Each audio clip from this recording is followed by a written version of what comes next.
get started.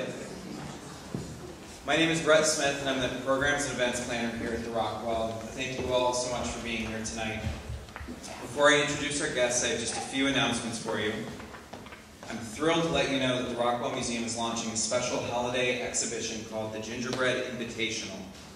This special exhibition will feature area artists' interpretation of historic landmarks and architecture in Corning and the Southern Finger Lakes. We'll be celebrating the exhibition opening reception on December 3rd, so mark your calendars. And this event and all the other fabulous holiday events we have going on are on our website at rockwellmuseum.org. Also, please be sure to save the dates for the next two Chamber Series concerts that will be hosted at the Rockwell, January 22nd and April 8th. The museum really, truly enjoys this collaboration between the orchestra of the Southern Finger Lakes, and we're happy to continue the Chamber Series. You should also mark your calendars for the full orchestra's holiday concert scheduled for December 13th at the Clements Center. And as always, tickets and subscriptions can be purchased at the OSFL office or online at osfl.org. And I just wanted to be sure to thank everybody for their support for the Chamber Series, and specifically to Dick and Judy Swan for their ongoing sponsorship of the Chamber Series.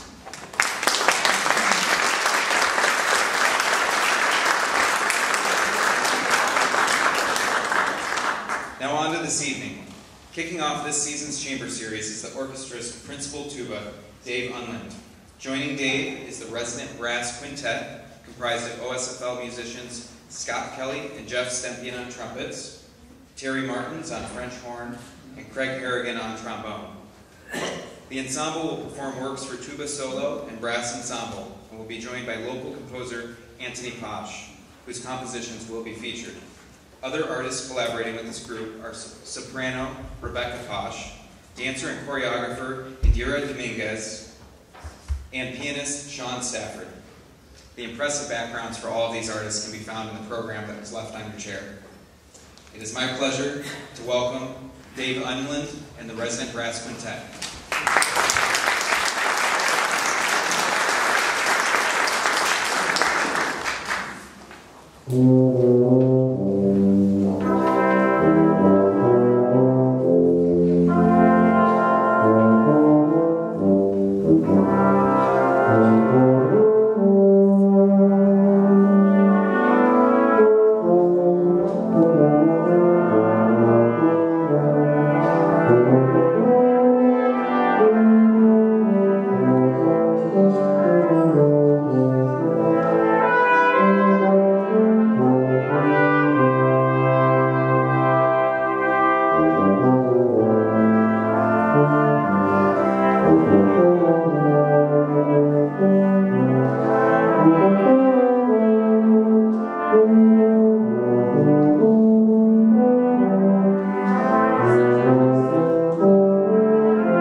a recital because I thought I don't want to hear the whole evening of but tonight's about my playing melodies. That was Song for Ina, written by wonderful British composer Philip Spark, and he writes for the brass band competitions, and he writes many brass pieces. And in the spirit of Benjamin Britten and Vaughan Williams, he doesn't mind writing a pretty melody with a pretty chord. And so, you know, that feature to it, that's my transcriptions originally for euphonium and piano. And the other theme tonight, other than I get to sing, which flute players don't often get to sing, is grassroots musicianship. Corning is very lucky to have such fine musicians in the orchestra. I think I've seen most of you at the orchestra concert. And we hope those who haven't come do come, and those who are already coming continue to come, because we have a wonderful season coming up. Also, we have some local musicians and composers, and the next piece is going to be featuring the man with the ladies on his lap is Anthony Koch. And he's a wonderful composer from Spencer. He is a tuba player, and most of his pieces feature tuba, and he and I have been collaborating for years. And in dealing, the next piece is going to continue the idea of song. This is a song for me and his wife to play, and it's called Care Label Aria. Is that what it is? If you're not sure what that is, look on the collar of the person in front of your shirt, and you'll see the care label. Anthony has composed a piece based on the lyrics of a care label.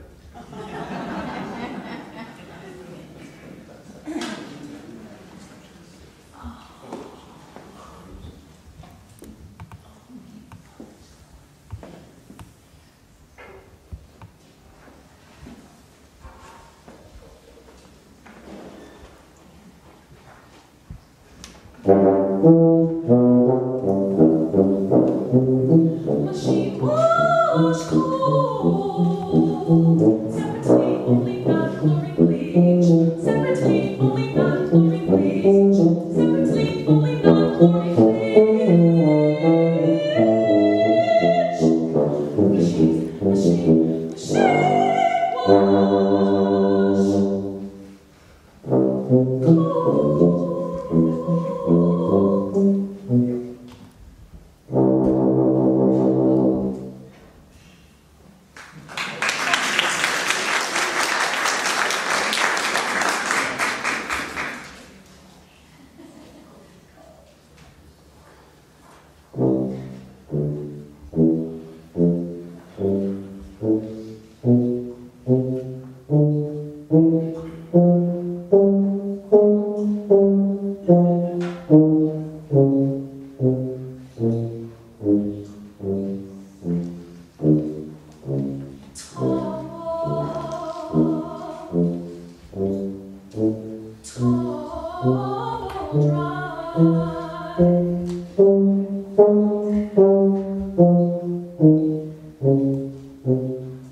Does he write good music? Sense of humor. Okay, so we're going to do one more song, and this is probably one of the most famous songwriters, not to mention everything else, by J.S. Bach. And this is an aria from his cantata number 26. An aria is a slow piece featuring usually a singer, in this case, me.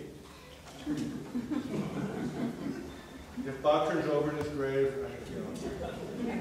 he'd probably like it.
Anthony has, if you go to Anthony Tosh on YouTube, we've probably done 6 or 7 videos of his tunes, and they're all on there.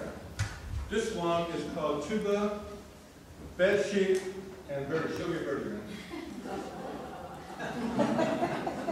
Birdies came from Walmart. Show me how it sounds. I think your bird's sick. That bird's working. That's right, it was 2 birds. You can't count on birds. it takes a really creative composer to write beautiful music in some just care label song to the soprano. Rebecca sings fantastic without. But not your usual thing, tuba and soprano. This is even stranger. This is tuba and the composer ripping a bed sheet and blowing his bird whistle. And, it's a one movement piece, and hope you enjoy it. Sorry about the glasses. When I was young, I could see the notes, but I couldn't play them. Now I can play them, but I can't see them. Life. All right.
It's not swung, but it's ragged, and that's how the term rag came. We're not swinging H yet, that came later, but this was a precursor to that style of music. Arthur Frankenthal has been a friend. I think he must be retired by now. He was the professor of composition at the Potsdam, one of the finest music schools in the state. Of course, Ithaca College, where we all went, is also quite good. I taught there for 33 years, and I knew all these people at one point or another as students there. Yes? Yeah. Almost, yeah. Masters. Yeah. I failed you in my class, didn't I? Okay. If you'd been in my class, I'd have failed you. So, this is a ragtime tune by Arthur Frankenthal, and it features, once again, the tuba.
His own distinct style. You already heard two of his pieces, and my guess is you've heard a consistency in how he writes. Most composers have their favorite kinds of rhythms and scales, and Anthony showed through. This one is a delightful one. It's on the video. If you'd like to see it again, you may. But this features tuba and 6 hands as finger puppets. That should be 5 times 6, 30. We have 30 finger puppets? Yeah, so they all get bows at the end. Okay, here we go. Hope you like it. It's a 3-moon piece. You're welcome to clap in between. I'll need the break, but we are playing 3 movements, so do whatever you like.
With a capital C. Okay, I'm going to travel over to my quintet for our last tune together. Would anyone like to ask any questions about why you, why this, why anything, or anything about the quintet or the Anthony's pieces? Okay, at the end, there'll be a chance to come up and talk with people and ask whatever you'd like. Most people come up and say, I didn't know tuba could do that. And I'll tell you what, the tuba player, the drummer, we all know the melody of every tune we've ever played. Because, I mean, I never did practice the bass line. I mean, give me a break. But what I did was I played tunes. And when I would sit down with a group like this, or Anthony, I would get melodies with him. But generally, like when you come here to OSFL, and please come to all our concerts, I'm playing bass line. I made 90% of my living playing music that doesn't really excite people, but it excites me because I listen to the energy of the harmony, the energy of the players, and my job is to play so they want to play their best. And that has been said to me many times, and it's the best compliment you can pay a tuba player. You play melodically. And I'm sure many of you have been to hear, combos and jazz and rock and roll players. Looks like we're all about the Grateful Dead age. That was a bad choice of words. Just in blood, sweat, and tears. But the music is so important to people. And I am dealing with a molder that has to come out in about 3 weeks, and it's like painful, and I'm popping the pain pills. But you know what? When I play, I don't feel a thing. Music is magic, and when you have a chance to make sure it's in the school systems or support local music, please do, because it's a wonderful thing to see young people making music and having a good time playing. I've also been, and I think the OSFL is going to start this, Marcia and I talked about it, we're going to have the quintets go out into the venues where people can't come to the concerts, people who are in the homes, and they're just not capable of coming to the concert. So we want to take our music to them. I'm from St. Louis, and I still go down there in the summers to play in this outdoor theater. And she passed away this year, but my mother-in-law was in a home with Alzheimer's, and she was there for like 8 years. And every time I went down, I'd go over to the where she was, and I played for her and her colleagues, the ward. And I hate to tell you this, but they put them according to level of difficulty. And I played, it happened every time, but it really happened at the last time I got to play for her. These people had to walk in, they could not eat, they didn't know their names, they were just basically gone. And I thought, well, what kind of music did these people grow up, listening to and dancing, going out on dates? It's Sinatra. So I have a bunch of jazz CDs, which is how I practice at my age. I practice jazz CDs, and I played a solo. I played a few of the farmer markets here for the OSFL with Marcia. And I'll do some more, I hope. And I'll probably be on the streets in front of the office playing Christmas tunes probably shortly after Thanksgiving. But I played Fly Me to the Moon, and at least 4 of the people started singing. And they sang every word to the tune. And a couple danced. And at the end, this one lady came up, and she just sort of came up, and her head just went thunk. And the attendant said, she's hugging you. Yeah, I was in my car crying. Music is how we started, and it's how we end. It will always be with you, and that's the magic, and we are the luckiest people in the world. I started playing professionally at the age of 19, and I haven't worked a day in my life since. I was a paper boy at 7. I did my dues, but once I started playing professionally, people actually gave me money to do what I love. If you can choose that kind of profession, I hope most of you have. If you do what you love, you don't work, and you don't want to retire. There's no need to move on and get away from it. It is your passion and your love, which is why I'm still playing, and I guess these folks will be coming in here until they're as old as I am, or older. Actually, one of them is as old as I am. All right, so this is a wonderful tune, and it's kind of a... Don't point at him. This is kind of what music does for all of us. This is a tune called You Make Me Feel So Young. And that's what we hope our music did, because it certainly does it for us.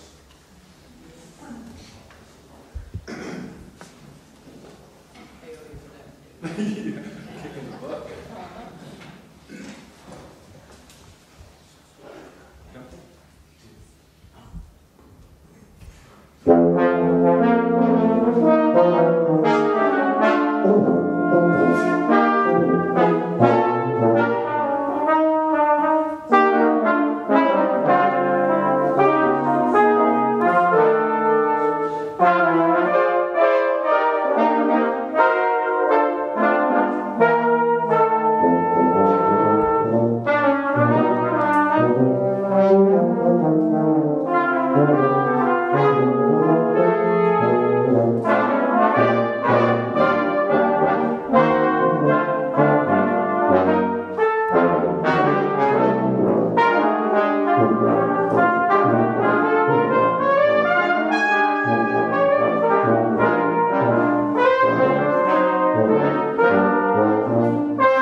Thank you very much.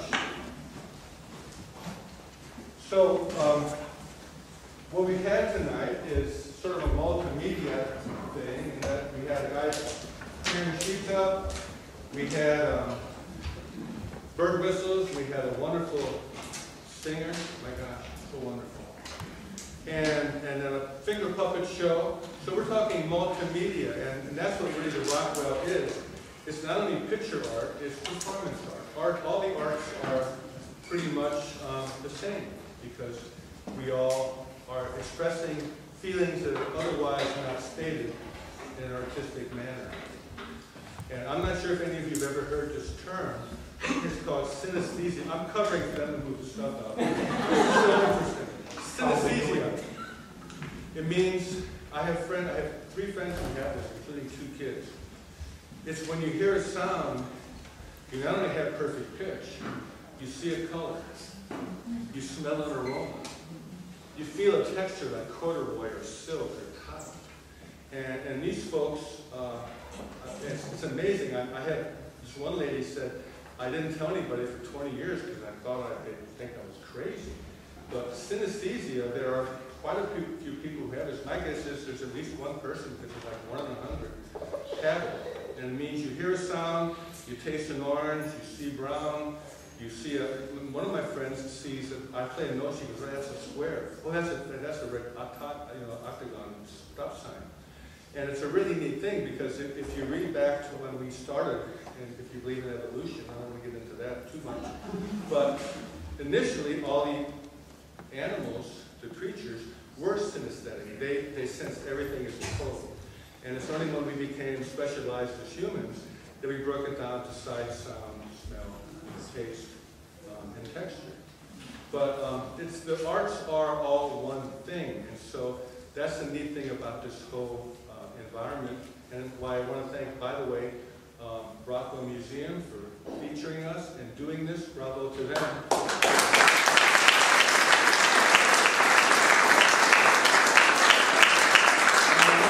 Rockwell, the OSFL, for reaching out to the public like we're doing here. I had no idea. They said there were 100 chairs, and I'm thinking, tuba recital, oh my God, we should bring some blow-up dolls, put these in the chairs. We're not going to fill up that kind of crowd, and here you all are. And I hope you've had a good time. I know I have.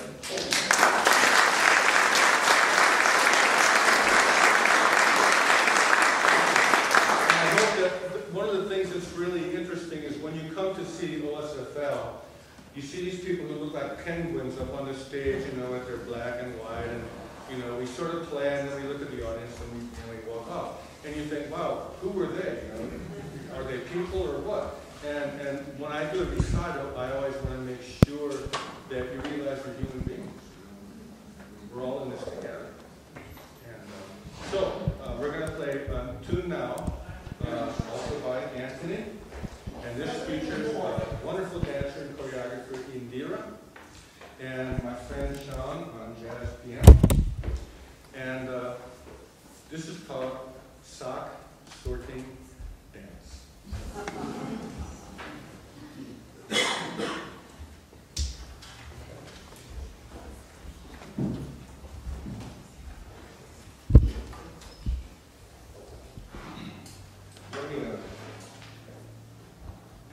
They call these things that let the water out of the horn spit valves, and I've had so many teachers say, it's not really spit, it's condensation, just like an air conditioner.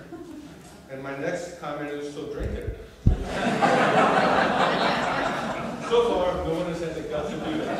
But it is condensation, plus valve oil and the last stuff I ate for the last week. Okay, you ready?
Together, all the arts are unified, and we hope you continue coming to the concerts here. He goes, well, I have one more tune for you. Don't leave yet. I was told to try to keep you here for an hour. We're going to do our best to do that. But I have to tell you a story. As a matter of fact, let me check. The reason I'm doing this is because after our last rehearsal, I put this tuba in the car. This is my small tuba. This is an F tuba, by the way. It's the same length as a French horn. It's what I do for solo recitals. If you come, or when you come here to USFL concerts, you see me playing a big, big tubby tuba, much bigger. And after the last rehearsal, I was off with the brass choir and the orchestra. So I was playing my big tuba. And about 5 days later, I showed up to play rehearsal with, I'm not sure what, a little chamber group. And I picked up my horn and I went, and nothing came out. I'm thinking, and like most players, you know, I checked my spit valve to make sure the cork was in, checked all the things. What's wrong with my tuba? Oh my God. And I just, you know, sort of sucked through the rehearsal, and I called my friend who works in Hickey's Music, repairman Gary McShane. I said, Gary, man, my tubas, man, I've got a recital coming up. Can you help me out, man? It's just, here's what happens when I play. He goes, sound like you got a sock in there. So it was probably here, because I had to do this, bang on the tuba, you know, and bang on the tuba, and finally it came out the bell. It was that really pretty pink and purple one. But that doesn't happen very often, but it did happen to me that night. And it's the kind of stuff we, you know, talk about in humor. So we're going to play one more tune, and this is what's called in jazz playing you out. And what it means is you can get up, you know, get rid of your wedgies, talk to your friends, talk to the people next to you, come talk. Did I say that? Can you put that on the video? Talk to the performers. Sean and I and the brass are going to just give you a little final thing, but feel free to get up and walk around. You can come look at the music, and you know, this is an intimate relationship. So this is called Playing You Out.